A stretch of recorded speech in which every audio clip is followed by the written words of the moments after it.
Boa noite, o Canal Livre está no ar. No programa desta noite nós vamos discutir essa nova fase da campanha eleitoral marcada pelo início da propaganda no rádio e na televisão. Como cada candidato se apresentou e o que esperar desse momento daqui para frente. Vamos falar também das últimas pesquisas eleitorais. Nosso convidado é o presidente do PSDB, o senador Sérgio Guerra, que também é o coordenador da campanha de José Serra à presidência da República. Na semana que vem será a vez do presidente do PT, José Eduardo Dutra, participar do programa. Os presidentes dos demais partidos também serão convidados. Comigo aqui na mesa, os jornalistas Fernando Mitre e Antônio Teres. Mas antes nós vamos ver como é que foi a agenda dos candidatos nesta semana que passou. Temas como saúde e segurança pública deram o tom da campanha entre os candidatos ao Palácio do Planalto nesta semana. Em evento em Brasília, a candidata do PT, Dilma Rousseff, lamentou o fim da CPMF. É claro que a CPMF faz falta. O Brasil só vai dar um passo decisivo na área da saúde se colocar dinheiro na saúde. Em São Paulo, Dilma participou de um encontro com mulheres sindicalistas. Elas reivindicaram a redução da jornada de trabalho e tocaram no assunto polêmico, a descriminalização do aborto. Quanto ao aborto, eu sou a favor da manutenção da legislação. O tema também foi citado pelo candidato do PSDB, José Serra. Em Porto Alegre, o candidato tucano falou sobre as propostas de Dilma para a saúde. Cutucou a candidata do PT. E eu gostaria de pôr aqui, de fazer um desafio. O que ela fez na vida em matéria de distribuição de medicamentos? Em Brasília, Serra se encontrou com representantes de entidades filantrópicas como as Santas Casas e voltou a provocar a adversária. Tenho feito propostas, dali 2 meses, a candidata do PT vem e faz a mesma proposta. Já a candidata Marina Silva, do PV, participou de um encontro no Rio de Janeiro e voltou a defender uma ampla reforma na segurança pública. Marina Silva visitou a Bienal do Livro em São Paulo e participou do debate promovido pelo grupo Folha e UOL entre os candidatos à presidência. No fim de semana, os candidatos não quiseram comentar o resultado da pesquisa Datafolha, que mostrou Dilma Rousseff 17 pontos à frente de José Serra. O candidato tucano participou de uma caminhada na cidade de Duque de Caxias, no Rio de Janeiro. Já Dilma Rousseff fez campanha na região do ABC Paulista, acompanhada do presidente Lula. Mesmo com a vantagem nas pesquisas, Dilma disse que ainda é preciso muito trabalho até as eleições e prometeu investir em saneamento. Senador Sérgio Guerra, boa noite, bem-vindo ao programa, obrigado por ter aceito o convite. Quero começar perguntando ao senhor como é que as notícias ruins para o candidato do seu partido foram absorvidas pela coordenação da campanha ao longo dessa semana, especialmente o levantamento do Datafolha. Especialmente o levantamento do Datafolha. Bem, a gente sempre trabalhou com a hipótese de que, tão logo começasse a chamada propaganda eleitoral e você tivesse uma injeção de Lula na veia da Dilma, ela se identificasse primeiro de maneira ampla e total como candidata a presidente e depois como candidata a presidente do presidente Lula, que ela tivesse uma alavancagem, que ela fizesse uma diferença nas intenções de voto.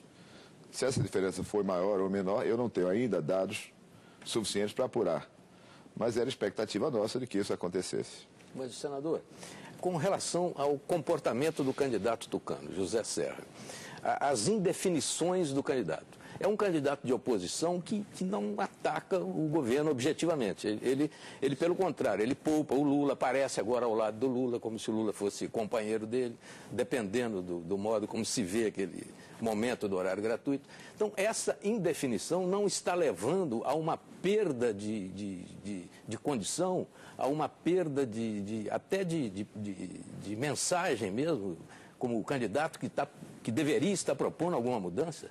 Quer dizer, hoje, qual é o discurso claro do candidato Serra? Vamos, com tranquilidade, examinar essa questão. Alguns sofismas se desenvolveram aí. Um deles foi de que essa campanha deveria ser fixada no seguinte padrão. A comparação do governo Fernando Henrique Cardoso com o governo Luiz Inácio Lula da Silva. Tudo isso tem um objetivo. Não é comparar um governo com o outro, que são incomparáveis, objetivamente falando. É seguramente fazer com que a ministra Dilma não seja alvo de uma ampla discussão. Ela, a vida dela, a palavra dela e os compromissos dela. Protegê-la, escondê-la o mais que possível. Nós nunca fizemos esse jogo, e com uma boa razão. O presidente Lula foi eleito. presidente da República era Fernando Henrique Cardoso. Fez uma transição completamente limpa e transparente. Não entrou na campanha da forma que o Lula entrou na campanha da Dilma. Não deixaram que ele entrasse? Porque, entre outras razões, a atitude de um presidente não pode ser a do Lula. Tem que ser outra. Depois de eleito o presidente Lula, havia uma certa expectativa contraditória em torno do governo dele. Uma das expectativas é que ele ia fazer valer a tradição, o pensamento e a vida do PT. Pensamento, compromissos e vida do PT não foram cumpridos, não foram honrados. O presidente Lula acertadamente manteve, por exemplo, o mesmo padrão de política econômica. Levou lá para o Banco Central, para o presidente do Banco Central, um tucano. Tentou um outro, terminou com esse. O presidente do Banco Central manteve a política monetária. A política macroeconômica se ajustou à política monetária. Depois disso, desenvolveu programas sociais que, no começo, não teve clareza sobre isso. Tentou lá um Fome Zero, coisa parecida, mas depois retomou, com muita clareza e absoluta naturalidade, os programas governamentais na área social que eram nossos. Ao fazer isso, o fez com desenvoltura e com duas diferenças sobre a nossa atuação. Primeira diferença, inegável, aumentou o volume desses programas. Segunda diferença, absolutamente explícita, fez apropriação política e eleitoral desses programas, coisa que o presidente Fernando Henrique e nós não fizemos. Então, o centro do governo do Lula sempre foi, nesse aspecto, a continuação da política econômica ou da política macroeconômica, de um lado, e de outro, o desenvolvimento das políticas sociais que nós inauguramos. Não há o que combater aí. Mas, depois, vou adiante, depois disso tudo, ele lançou o seu governo. O seu governo do ponto de vista político, no primeiro capítulo. Ao invés de fazer e conduzir o processo de reforma política, desenvolveu o mensalão, que lhe causou um imenso dano, e ao país também. Porque depois do mensalão daqui, os mensalões se desenvolveram por aí. E hoje ninguém sabe o tamanho deles. Dizem que começou em Minas. Ainda. No PSDB. Não é verdade, não é verdade. Não dá para comparar Delúbio Soares com Eduardo Azeredo. Azeredo é um senador... Senador, só para lembrar... Deixa eu adiante. Eduardo Azeredo é um cara... foi denunciado. Tudo bem, ele está se defendendo. Eu tenho certeza que vai sair disso. É uma das pessoas mais limpas da história pública brasileira. O Senado não é um senador mais limpo, mais honesto, mais criterioso do que Eduardo Azeredo. Pergunta aos 80 senadores. Mas por que ele promoveu o mensalinho mineiro? Não promoveu, não é nada de mensalinho que estava se discutindo, era outra coisa. Não há o processo de compra de votos no Congresso ou nos parlamentos com dinheiro público, com dinheiro do governo, não teve nada a ver com o que foi denunciado em Minas Gerais. Tem um processo no Supremo Mas Tribunal Federal. É uma questão de financiamento de campanha, não é uma questão de mensalão. Mensalão, na forma que o Roberto Jefferson denunciou, é um programa pelo qual, com recursos públicos, um determinado governo mantém a sua maioria, compra a sua maioria. Esse governo não apenas montou a sua maioria assim. O que é que ele fez? Ele pegou parlamentares de vários partidos e fez com que outros pequenos partidos crescessem na base daqueles outros. E criou uma imensa massa de contradições que entrou por dentro do governo. E aí é uma grande diferença entre o governo deles e o governo de Fernando Henrique. Eu me lembro aqui, no debate que nós tivemos com o Dutra, eu falei da questão de ocupação de cargos governamentais, de empresas estatais, por quadros políticos indicados por parlamentares. O Dutra disse, não, vocês também têm isso. Aí falou de um cara que estava lá não sei aonde, em Buenos Aires, Nacional? Um cara que estava não sei aonde, citou 2 ou 3 casos que é preciso examinar a qualidade deles. Mas, enfim, não é disso que eu estou falando, não é disso que nós estamos falando. O governo foi ocupado, literalmente, por pessoas indicadas por políticos. E todas as crises que se deram ao longo dos 8 anos do presidente Lula têm origem nessa base, na formação desse governo. Mas, senador, deixa eu fazer uma pergunta ao senhor. Por que o candidato Serra não ataca firmemente nessa área? Vou chegar lá, mas vou marcar um pouco a diferença disso. Então, rigorosamente, nós fizemos uma ação oposicionista ao governo todo. Vez por outra, eu ligo, o PSDB não fez oposição. Na imprensa mesmo, alguns amigos escrevem isso. Olha, como não fez? Vocês viram o Dutra aqui comigo dizer que nós fizemos uma feroz oposição. Na verdade, não fizemos nem a feroz oposição, nem deixamos de fazer a oposição que deveríamos ter feito. Fizemos uma oposição real, concreta, substantiva, como no caso da CPMF. A propósito. Senador, mas podemos detalhar da CPMF, que eu ouvi a ministra falar ali. Senador, Podemos detalhar. Posso falar só essa frase? Sim. A CPMF, na minha casa, 2 dias antes da votação, o ministro Palocci, o governador Eduardo Campos, eu próprio e o senador Arthur Vigílio negociamos até a madrugada. E na madrugada foi proposta pelo ministro Palocci uma solução que eu achava boa. Era adiar por 12 meses a questão da CPMF, né, e nesse intervalo fazer a reforma tributária. Nós topamos isso.